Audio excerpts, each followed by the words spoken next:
qui est la personne qui mérite le plus que je sois à côté d'elle? Le prophète il dit Ummuk, ta mère. Il dit Thumma man, ensuite c'est qui? Il répète le prophète Ummuk, ta mère. Il dit Thumma man, ensuite qui? Il dit Ummuk, ta mère. Il dit Thumma man, 3 fois la mère. Il dit ensuite qui? Il dit Thumma Abouk. Il dit ensuite c'est ton père. Le prophète, regardez l'importance qu'il a donnée aux parents pour te dire ton paradis, c'est tes parents. Tu veux délaisser le paradis, délaisse tes parents. Tu veux délaisser tes parents, délaisse le paradis. C'est comme ça que ça se passe.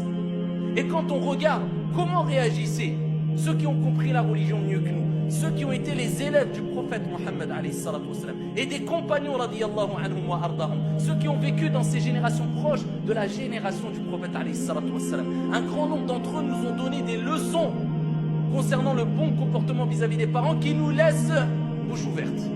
Parmi eux, Ibn Sirin, rahimahullah, ce grand ascète, ce grand savant, eh bien, un jour, il parlait avec sa mère et des gens sont passés devant lui. C'était une personne réputée pour sa science, pour sa piété, pour son ascétisme.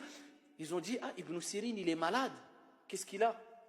Les autres lui ont répondu à la personne qui a posé la question, qui s'est interrogée. Il a dit, non, c'est quand il parle avec sa mère, il parle comme ça.